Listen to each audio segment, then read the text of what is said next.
Bah alors, mon petit polochon, qu'est-ce qui se passe?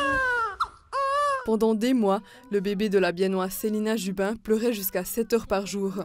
Personne ne comprenait pourquoi. La jeune maman allait parfois se promener avec lui à 3 heures du matin pour le calmer, mais aussi pour permettre à son frère aîné de 8 ans de dormir.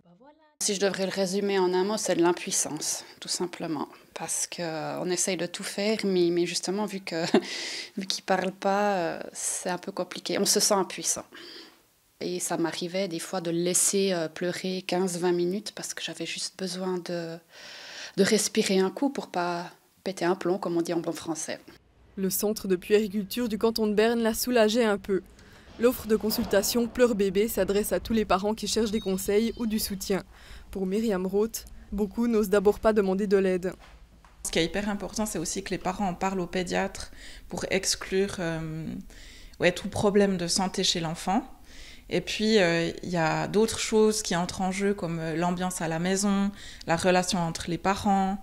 Est-ce que cet enfant, il est dans un environnement qui est bienveillant, où il y a une bonne structure, où il y a du soutien. Il y a énormément de choses qui entrent en jeu aussi pour que l'enfant se sente bien, et les parents aussi, bien sûr. Marlise Oberli est physiothérapeute pour bébés au centre hospitalier Bienne. Elle traite beaucoup de bébés aux pleurs excessifs. Elle montre des solutions pratiques aux parents. Ces petits patients pleurent pour diverses raisons, souvent parce qu'ils ont des problèmes de santé.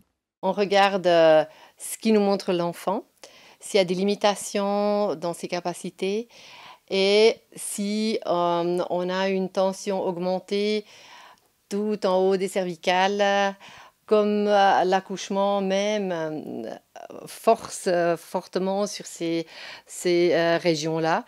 Et il se peut que la digestion est plus difficile avec des problèmes pareils. Célina Jubin a trouvé pourquoi son bébé pleurait autant. Le trou dans son biberon était trop petit et il n'arrivait pas à manger assez. Elle a désormais changé de biberon.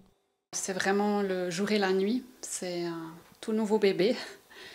Leur situation s'est normalisée et le bébé et sa maman peuvent enfin dormir tranquillement.